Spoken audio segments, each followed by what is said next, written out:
Hey guys, Mo40 back. We're here for another reaction. Sorry for the long delay. Been dealing with a bad toothache. Hopefully tomorrow morning I'll get it taken care of. So, wish me luck. We are here to do a death battle. This time it's going to be Hulk versus Doomsday. Two big baddies pretty much go up against each other. Not big baddie, not bad. Hulk's not bad. But yeah. So sorry, not really too energetic, but we're gonna watch this and see how it goes. So let's do it. Before we get into the episode, I have something very important to tell you. Our new game, Super Rad Ray Gun, just launched on Steam for PC, Mac, and Linux. With over 20 unique levels, 3 modes of play, and tongue-in-cheek story of 1980s politics, it's a whole lot of value for just $9.99. And pick it up by November 15th, and we'll even give you the soundtrack featuring music from Phantom NK and Bubble Pipe Media for free. Click the link in the description after the video and get your copy today.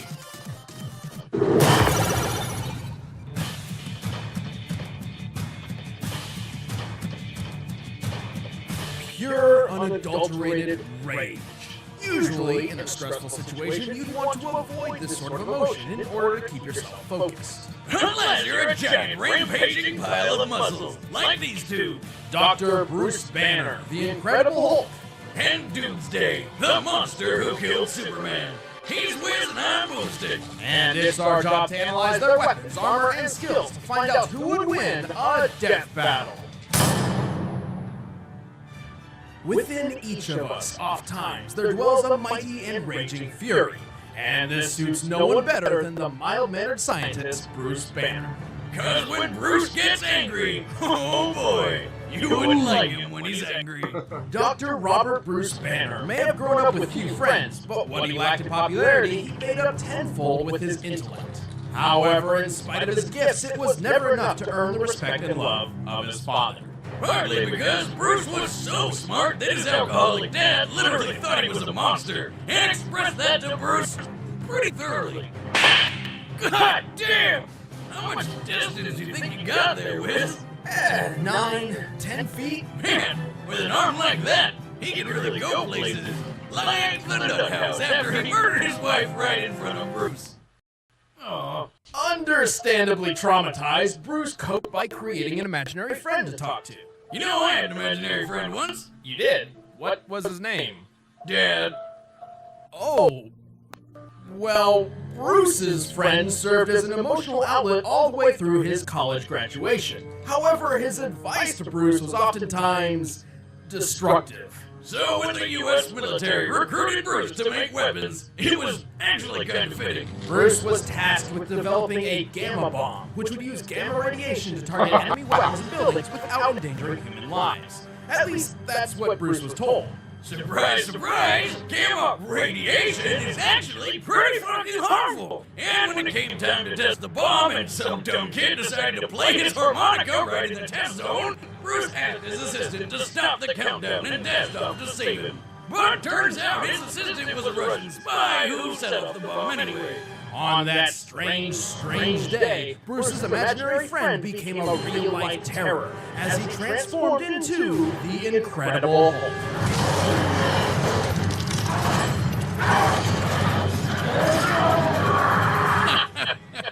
Really? Yes, apparently. Ever since, whenever he's angry, Bruce's body and mind morphs into that of the Hulk's, granting him unmeasurable power. While he loses Bruce's brain power, the Hulk is ridiculously strong. He can leap great distances, survive the harshest environments, and most importantly, smash the crap out of everything with his bare fists. He also knows a technique known as the thunderclap, which creates a shockwave that can deafen foes, level forests, and push back explosions. As if he needed anything more than that, the Hulk has a healing factor that gives Wolverines a run for his money. You're healing.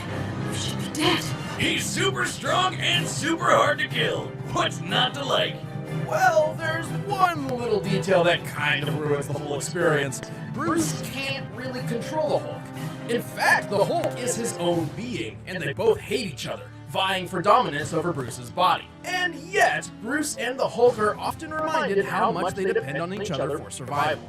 Bruce figured if he was stuck with this big green Goliath forever, he might as well try using it for good, eventually joining the Avengers, Defenders, the Fantastic Four, and even the Illuminati. Hulk has held up a 150 billion ton mountain, escaped Earth's gravitational pull with a single jump. And one time when a planet's tectonic plates started splitting apart, threatening to shatter the whole world, he just jumped right in there and pulled the planet back together. The estimated average mass of a single lithospheric plate is nearly 45 quintillion tons, and the Hulk pulled two of these together with nothing but his bare hands. And he's not just strong and tough, he's more than twice as fast as a fighter jet, which puts him over Mach 5 speeds at least, and he can always go faster if he's pissed off enough. This is because the Savage Hulk's strength is directly related to his anger. The angrier he gets, the more powerful he becomes. In theory, this means his maximum level of strength is potentially infinite. And when he taps into that immeasurable rage to the fullest, he truly lives up to his name of Worldbreaker.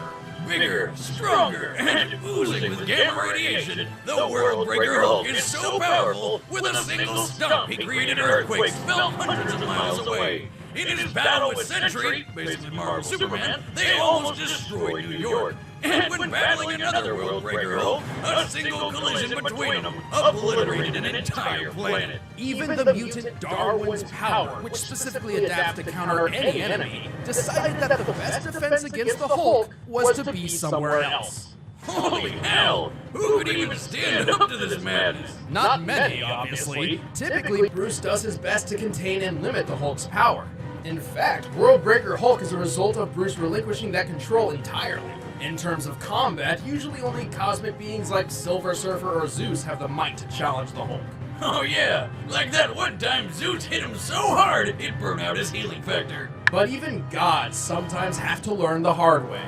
You do not mess with the Incredible Hulk. I am a god, you dull creature, and I will not be bullied by that.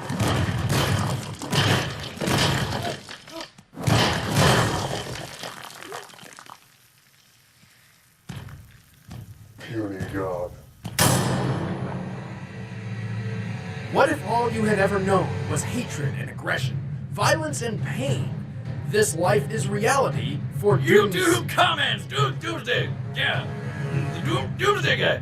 Thousands of years ago, on an uninhabitable prehistoric planet which would one day be known as Krypton, a scientist named Bertrand intended to engineer the ultimate life form. Yep, it's another one of those stories, but with one hell of a twist. See, at this time, Krypton was a harsh wasteland filled with nothing but sharp rocks, poisonous air, and violent predators. Bertrand believed that if he could create something that could live through that, they could survive just about anywhere. To realize this theory, Bertrand acquired an infant from somewhere, and through a rapidly accelerated evolution process, attempted to transform him into his dream creation. Oh, don't try to dance around it, Wiz. Bertrand put that little sucker into a baby cannon, blasted him into the wild to get murdered by any number of things, sucked up what was left of him with a vacuum cleaner, and just cloned a new one out of the mess to do it all over again. Well, yeah. The idea being each new clone would be stronger than the one before, thus covering millions of years of evolution in just a few decades. That doesn't sound like science. No, it doesn't. So after 30 straight years of baby murder, one of the clones finally survived the test. Amazed by his own success, Bertrand named this baby the Ultimate. The ultimate baby. But to the rest of the universe, he was their Doomsday. See, Wiz, reloading as it is, patenting my baby cannon was a good idea. Successful as Bertrand's experiment was, it was anything but a good idea.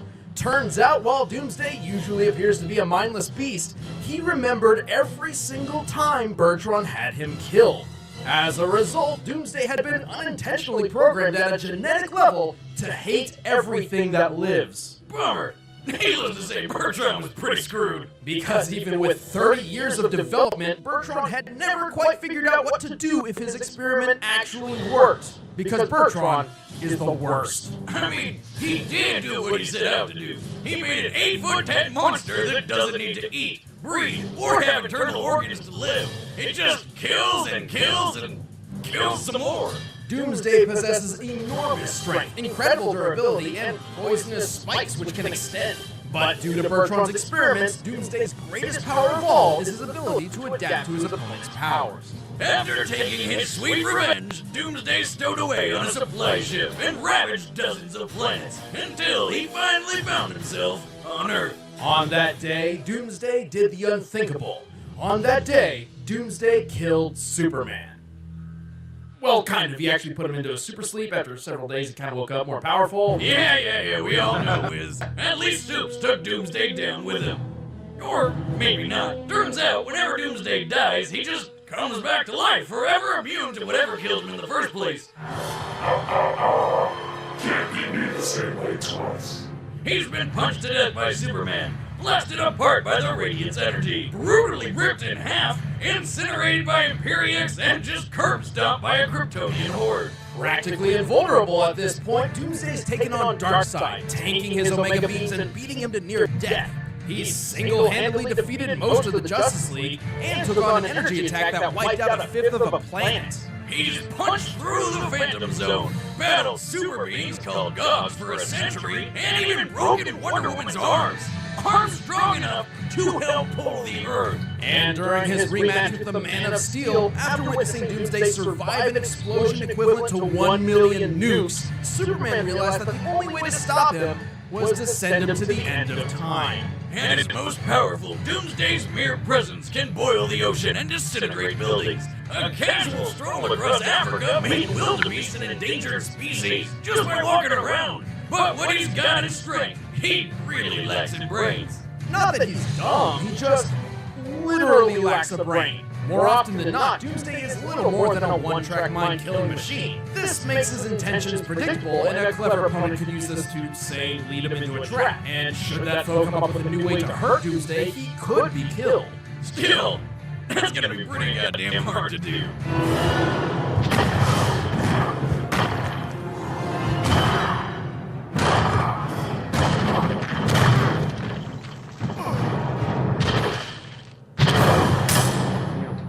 Alright, the combatants are set. Let's end this debate once and for all. But first, Okay, so let's think here. Okay. It looks I'm leaning towards Doomsday, only because they're showing about how he just comes back powerful and ever, and using every way that defeats him, that kills him, comes back and just you have to find new ways. The fact that he has a bad brain, and Bruce Banner being smart, I don't know.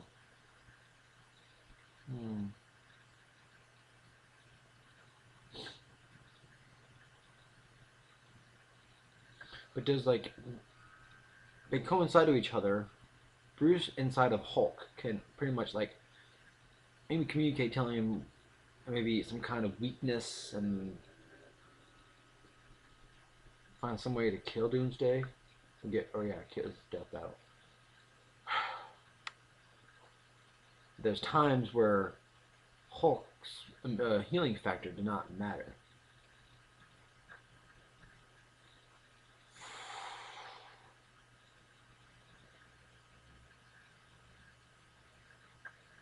I hate this. Who should I pick?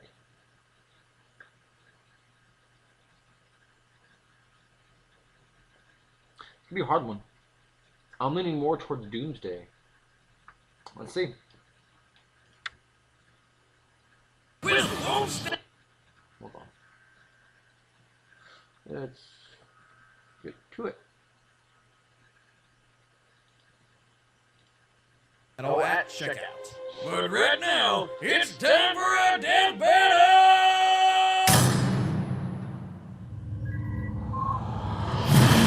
Of course. Wow.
Hulk hate you.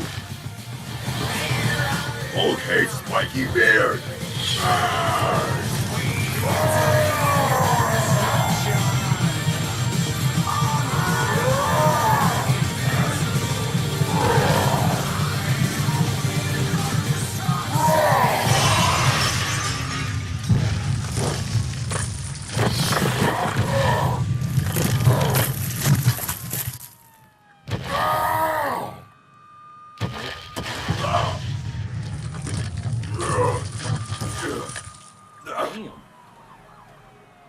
You break buildings good, but Hulk break walls.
Yeah.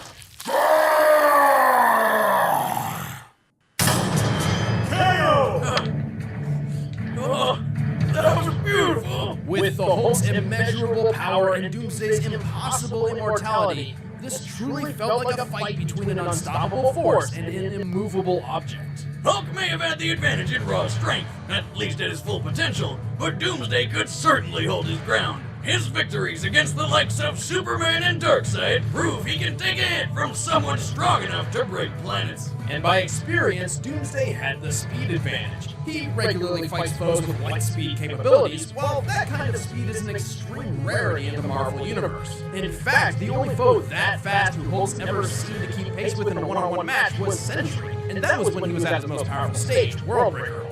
So overall, Hulk has strength and Doomsday has speed, but neither completely outclassed the other. At first glance, this one looked like it could go either way. Which means the devil's in the very tiny details. So why couldn't the Hulk's infinite strength just keep rising and eventually overwhelm Doomsday? Well, even assuming Hulk's strength was infinite, his healing factor was not. Don't get me wrong, it can only be overtaxed by hits from absurdly powerful beings such as Zeus or Sentry, who Doomsday certainly compares. Naturally, Doomsday's crazy strength and speed started wearing that healing factor down. Here's where it gets a bit tricky. The Hulk may look like a giant green monster, but he's still technically human, and his power directly correlates with his anger. A human being's anger stems from an increase in hormones and adrenaline in the body. However, the brain can only produce these chemicals at such a rate for a limited time, eventually giving up and turning apathetic. Therefore, Hulk's limitless power could never have existed without his healing factor. It's the key. It allowed his body to continue producing hormones and adrenaline far beyond the norm, theoretically an endless supply, thus increasing his superhuman power to an immeasurable degree. So, Doomsday overtaxing his healing factor meant the Hulk could no longer maintain his increasing rage and Hulk form. And if you're still skeptical, that's why there's a bunch of times in comics when a huge impact forced the Hulk to turn back into Bruce Banner, including that battle between Worldbreaker Hulk and Sentry. With his healing power beaten down, he literally couldn't keep himself angry enough to stay in Hulk mode. I love science, but there's still one more thing. Thanks to his battles with Superman and other Kryptonians, Doomsday has evolved to a point where it's basically impossible to kill him with brute force alone. So Hulk couldn't have killed him by just getting angry enough to punch harder than Doomsday ever felt. Precisely. Here's the proof. Superman and Doomsday eventually had a rematch, in which Superman was much more powerful than their first battle.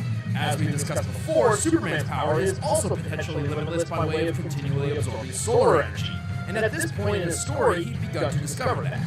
But try as he might, despite his increased power, Soups couldn't kill Doomsday with blunt force a second time. Ultimately, Doomsday's immunity to being ripped, impaled, incinerated, blasted with energy, and being beaten by blunt force from both focused and multiple sources means Hulk just didn't have the options available to take Doomsday out before his healing factor was overtaxed. On this day, Hulk met his doom. Doomsday. The winner is Doomsday. Well, I had a feeling it was going to be Doomsday, but let's see what's on next time.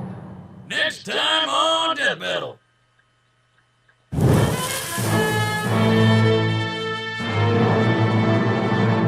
Hey guys, I'm Ben, I play Wiz, this is Chad, plays Boomstick, and next up we've got Zoro from One Piece. Stick to our Twitter to find out who he's going to be fighting. Want to watch Death Battle on your big screen? First members can now download the Xbox One and Apple TV apps. It's great, but it's super important. We just launched a brand new video game, it's Super Rad Ray Gun. Okay, well, that does it, guys. So, I was right. I feel like it's going to be Doomsday. Though I'm biased, I'm more Marvel than DC, but oh well. Let's get back on the shelf, shall we? Now, the next battle. I don't know, I haven't seen any One Piece, so I don't know who is a good person, swordsman. I don't know, a good person. It's probably gonna be some kind of anime versus anime. I don't know. We're gonna keep an eye on their Twitter. Post comments down below. Let me know who you think Zoro from One Piece will fight. What you think about this death battle?